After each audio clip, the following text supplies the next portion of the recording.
নমস্কার, গল্পের কোলাহলের ৮৮ নম্বর এপিসোডে সকলকে স্বাগত। আমাদের আজকের যিনি এই ঘটনাটি পাঠিয়েছেন তিনি তার নামটি গোপন রাখতে বলেছে এবং তার ঘটনার সকল নাম তিনি পাল্টে দিয়েছেন। এই ঘটনার সকল নামটি কেন পাল্টানো হয়েছে সেটি ঘটনাটি শুনলেই সবাই বুঝতে পারবেন। ঘটনাটি বেশ অন্য রকমের ভয়ের। শ্রোতা বন্ধুরা, তোমরাও এরকম নিজের জীবনের অলৌকিক ঘটনা বা কারোর থেকে কোনো শোনা অলৌকিক ঘটনা পাঠাতে পারো খুব সহজে আমাদের মেল আইডি golperkolahol@gmail.com-এ। নিচে ডেসক্রিপশনও দেওয়া রয়েছে আমাদের মেল আইডি। আজকের ঘটনাটি কেমন লাগলো কমেন্ট করে জানিও, আর লাইক শেয়ার করে একটু ভালোবাসা দিও, এটাই আমাদের অনেক বড় সাহায্য হবে। নতুন সত্যি ভৌতিক বা অলৌকিক ঘটনা মিস না করতে চাইলে সাবস্ক্রাইব করে নিও আমাদের ছোট্ট চ্যানেল গল্পের কোলাহলকে। ঘটনায় যাওয়ার আগে শ্রোতা বন্ধুরা, আমার একটা কথা আছে। তোমরা কি চাও আমি ফেস রিভিল করে তোমাদের কাছে ঘটনা বলি, মানে ক্যামেরার সামনে এসে? তোমরা সেটা কমেন্টে জানিও। যদি সেরকম তোমাদের চাহিদা হয় তাহলে সেটা করা যেতে পারে, সেরকম ভাবনা চিন্তা করবো। তাহলে চলি সরাসরি ঘটনায়। যেমনভাবে উনি আমাদের মেলে ঘটনাটি লিখে পাঠিয়েছেন সেরকমটাই আমি পাঠ করে শোনাচ্ছি। আমি অয়ন আছি তোমাদের সাথে। শুরু করছি আজকের ঘটনা।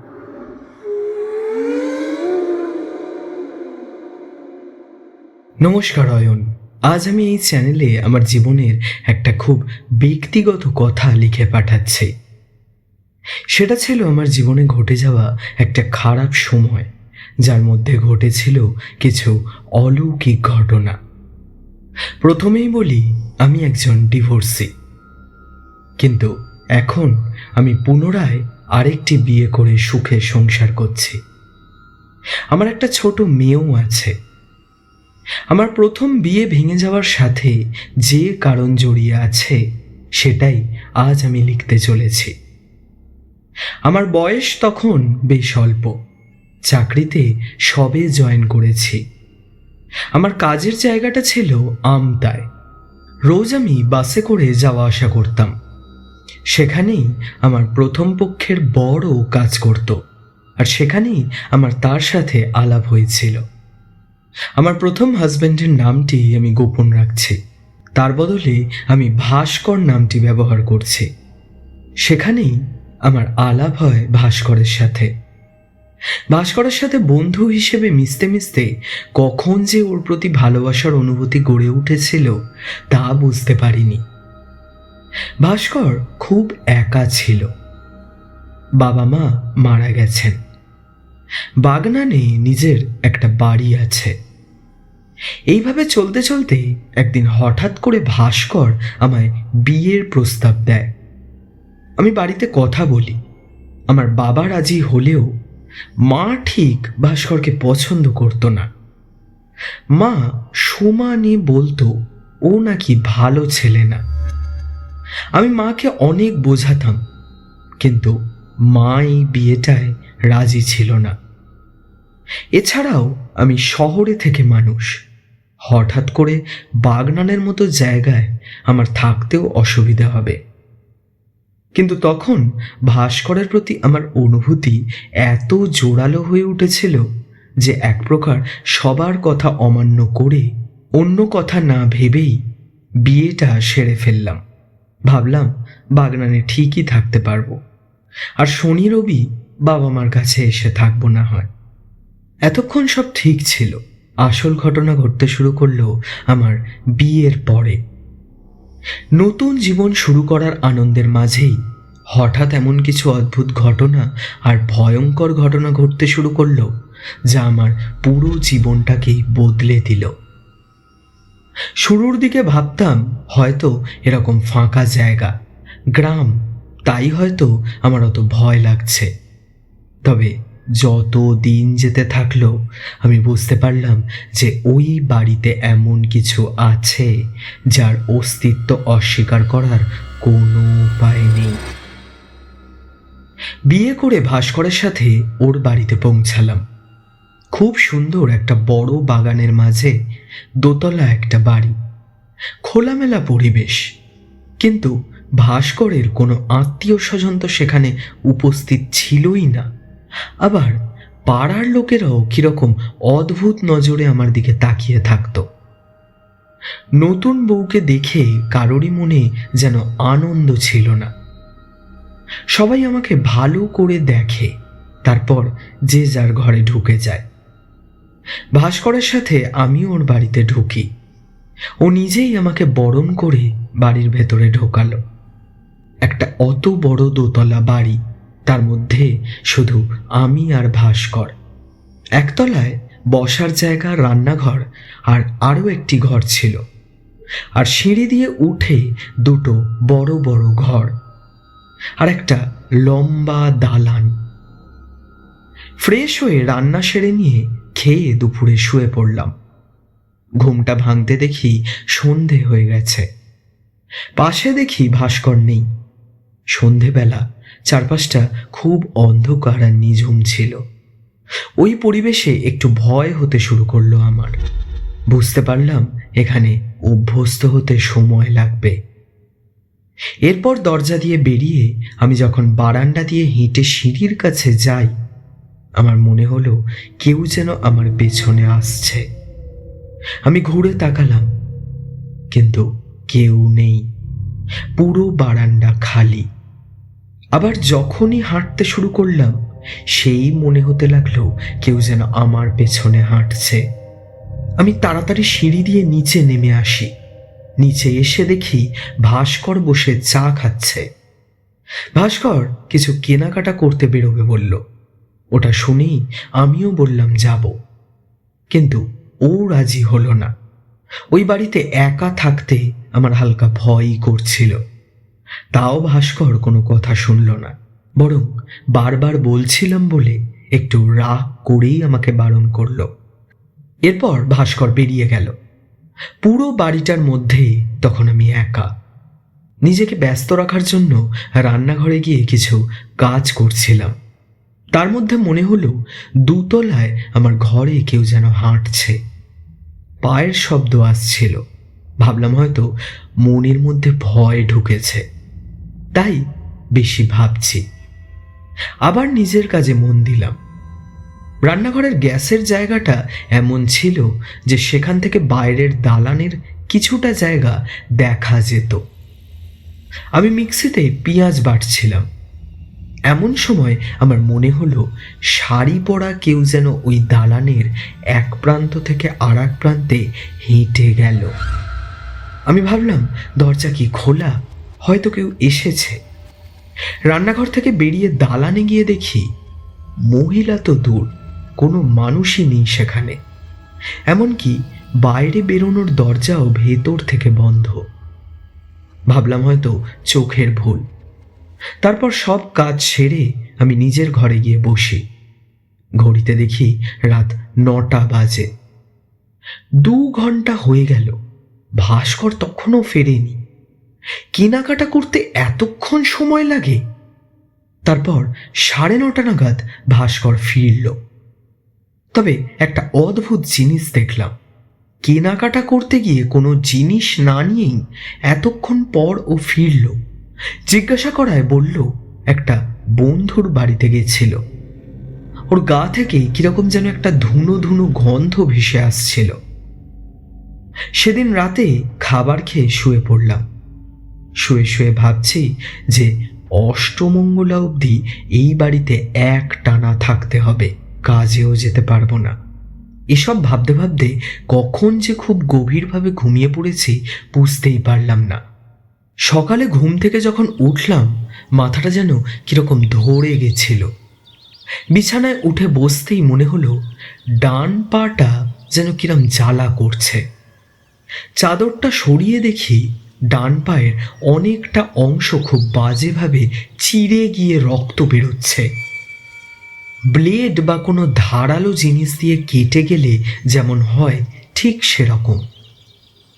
তবে আমার পরিষ্কার মনে আছে যে আগের দিন রাত অবধি আমার পায়ে কিচ্ছু ছিল না। আর রাতে যদি এইভাবে কাটেও আমি কিছুই টের পেলাম না কেন।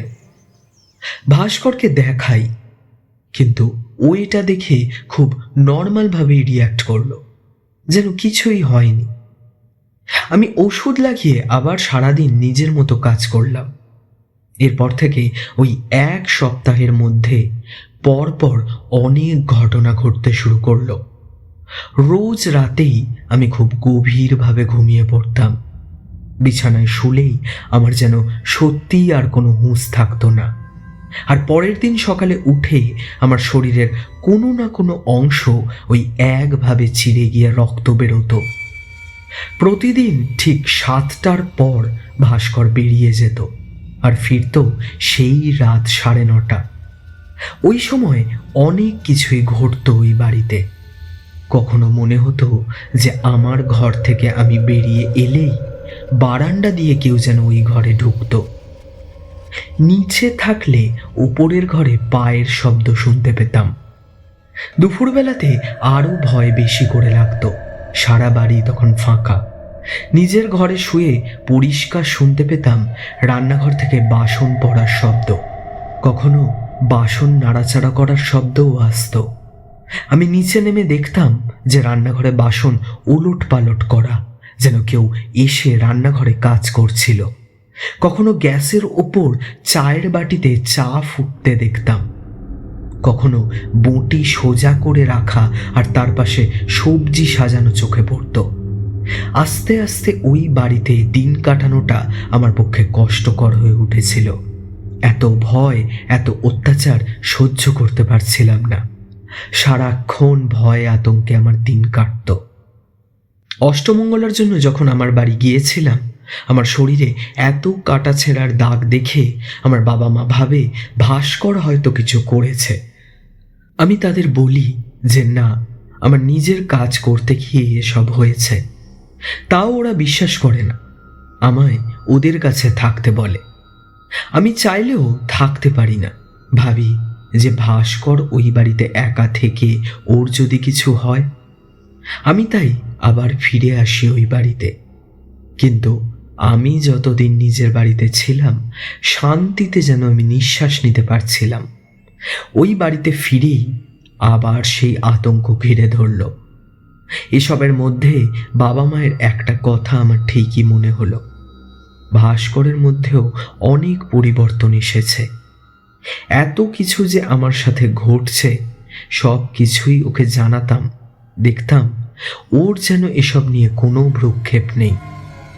এতদিন আমি এটা বুঝতে পেরেছিলাম যে ওই বাড়িতে কোনো অশরীরী আছে, কিন্তু এরপর মারাত্মক ভয়ঙ্কর জিনিসগুলো আমি দেখেছি। সেই কথাগুলো এখন লিখতে গিয়ে আমার গায়ে কাঁটা দিচ্ছে। সেই রাতগুলো এখনো আমার চোখের সামনে ভাসে। ভাস্কর আমায় কাজটা ছেড়ে দিতে বলে, আমি তাতে রাজি হই না। তখনই আমি ভাস্করের এক অন্য রূপ দেখতে পাচ্ছিলাম। ঝগড়া করে জোর করে আমার কাজটা ছাড়িয়ে দিল। বাড়িতেও এসব ব্যাপারে কিছু জানাতে পারছিলাম না। সারাদিন একভাবে ওই বাড়িতে একা থাকতে থাকতে মানসিকভাবে ভেঙে পড়তে শুরু করলাম আমি। একদিন ভাস্কর বলল যে ওর যে বন্ধুর যার বাড়িতে ও রোজ যায়, তার বাড়িতে একটা পুজো আছে, তাতে ওর নেমন্তন্ন আছে। কোন বন্ধুর বাড়িতে যে রোজ 2 ঘন্টা করে যায় ভাস্কর, তাকে তখনও অবধি আমি চোখে দেখিনি। আর ভাস্করের স্ত্রী হিসেবে আমাকে সেই পুজোতে ডাকেও নি। যাই হোক, ভাস্কর আমায় সেদিন রাতে একা বাড়িতে রেখে চলে গেল। সেদিন একটা জিনিস আমার অদ্ভুত লাগলো। এর আগে রোজ রাতেই আমি শুলে ঘুমিয়ে পড়ছিলাম, আর সেই ঘুম ছিল খুব গভীর। কিন্তু সেদিন আমার কিছুতেই ঘুম আসছিল না। সমানে একবার এপাশ একবার ওপাশ করছিলাম।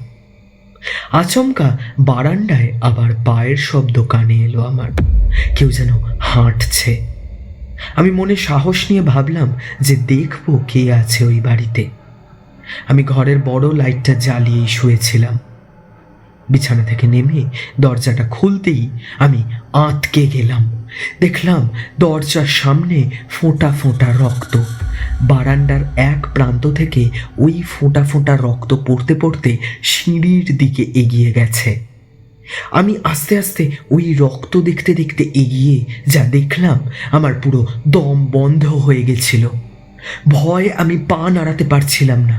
স্থির হয়ে দাঁড়িয়ে শুধু দেখলাম কোনো এক মহিলাকে কোমর থেকে যদি কেটে দেওয়া হয়, পায়ের অংশটা যেরকম দেখতে লাগবে ঠিক সেরকম শাড়ি পরা দুটো কাটা পা সিঁড়ির সামনে দাঁড়িয়ে।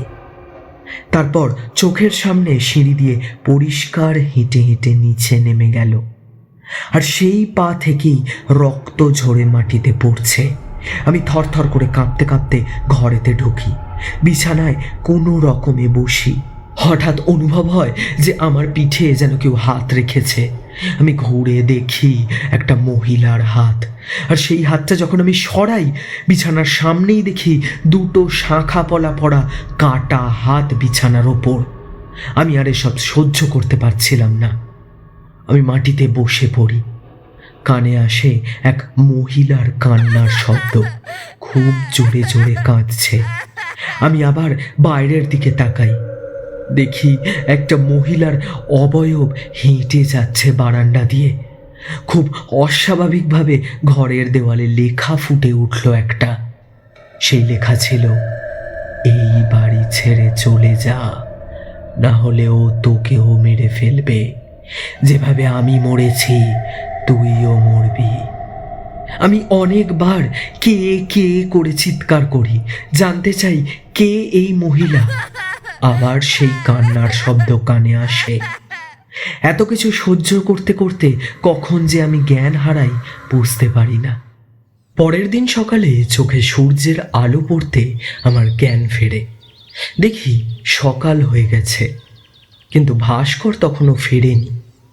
কিছু একটা ওই বাড়িতে যে ঘটেছে সেটা আমি বুঝতে পারছিলাম। ভাবলাম ছাদের পাশে যে স্টোর রুমটা আছে ওটা ভাস্কর আমায় প্রথম দিন থেকেই খুলতে বারণ করেছিল।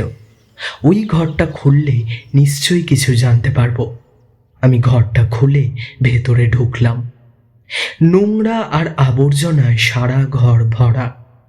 কিছু বড় বড় ট্রাঙ্ক ওই ঘরে রাখা ছিল, কিন্তু একটাতে তালা দেওয়া। তালাগুলো এতই পুরনো ছিল যে আমি একটু কসরত করতেই সেগুলো ভেঙে যায়।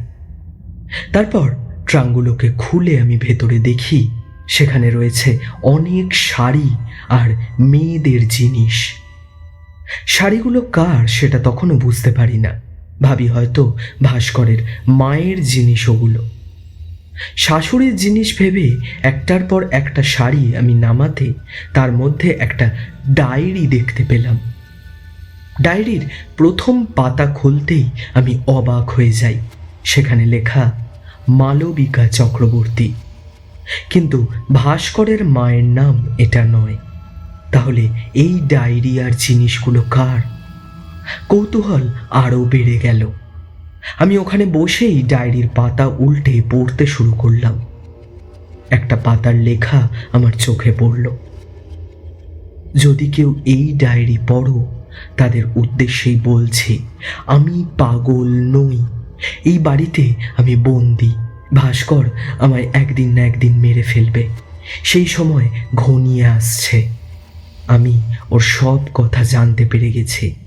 আর যদি কোনোদিন আমার খোঁজ না পাওয়া যায় আর ভাস্কর আমার নামে বদনাম রটায় যে আমি পালিয়ে গেছি, তা সম্পূর্ণ মিথ্যে।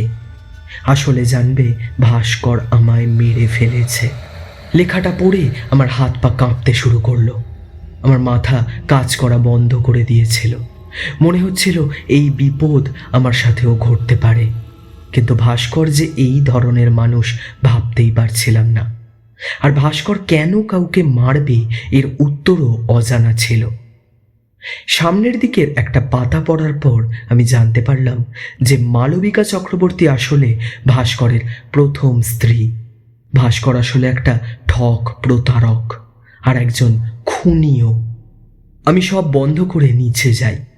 চান সেরে ঠাকুরের পুজো করব, কিন্তু ভাস্কর দেখি ফুল আনেনি। ভাবলাম বাগানের গাছে অত ফুল হয়। ভাস্কর বাগানেও যেতে বারণ করেছে, ফুল তুলতেও বারণ করেছে, কিন্তু তখনও ভাস্কর বাড়িতে ফেরেনি। আর ওর প্রতি যে অনুভূতিটা ছিল সেটা তখন ঘেন্নায় পরিণত হয়ে গেছে।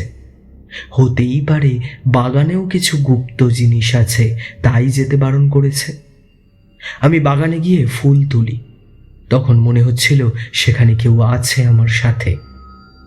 আমি কোনো এক অজানা টানে বাগানের পেছন দিকে গিয়ে দাঁড়াই। দেখি ওখানের মাটিটা একটু উঁচু নিচু।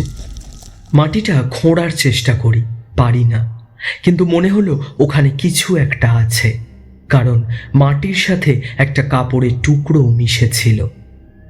আমি ঘরে আসি। ভাস্কর তখন ফেরে। আমি বেশি কথা বলি না, ভাবি যে করেই হোক ভাস্করকে প্রাপ্য শাস্তি পাওয়াতেই হবে। আমার ছোটবেলার এক বান্ধবীর বর পুলিশে চাকরি করত। ওকে আমি সব বলি, আর এও বলি যে সন্ধেবেলা 8টা করে আসার জন্য, কারণ তখন ভাস্কর থাকে না। সব প্রমাণ খুঁজে বার করতে সুবিধে হবে। এই কথা মতো পুলিশ আসে। আমি ডায়েরিটা তার হাতে তুলে দিই। ওই মাটিটা খোঁড়া হয়, আর সেখানে পাওয়া যায় কিছু হাড় গোড়ের টুকরো। ভাস্করকে পুলিশ অ্যারেস্ট করে নিয়ে যায়। জানা যায় ভাস্কর যে বন্ধুর নাম করে যেত, আসলে সে এক পিশাচ সাধক। তার সাথে ভাস্করের কথা হয়েছিল যে 2টো মহিলাকে বলি দেওয়া হলে ভাস্করের সাধনা সফল হবে। তাই প্রথম স্ত্রীকে বলি দেওয়ার পর কিছুদিনের মধ্যেই আমার সাথে তার বিয়ে হয়, আর রোজ রাতে আমার খাবারের সাথে ঘুমের ওষুধ মিশিয়ে আমায় ঘুম পাড়িয়ে রাখত। তার জন্যই ভাস্কর প্রতিদিন আমার শরীর থেকে একটু একটু করে প্রতিটা অংশ থেকে রক্ত বার করে ওই তান্ত্রিককে দিতে পারত। সেদিন আমি ওই বাড়ি থেকে চলে আসি।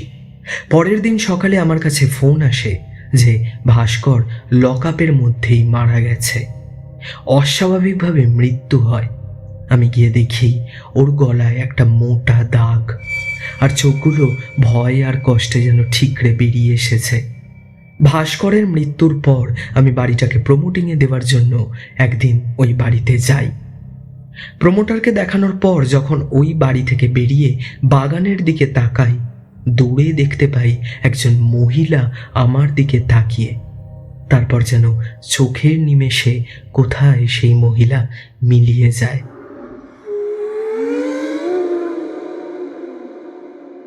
আমি জাস্ট স্পিচলেস হয়ে গেছি এই ঘটনাটি পাঠ করে। মারাত্মক এক্সপিরিয়েন্স হয়েছে আপনার সাথে। অনেক ধন্যবাদ আপনাকে যে সাহস করে এই ঘটনাটি পাঠিয়েছেন আমাদের মেল আইডিতে। অনেক ধন্যবাদ।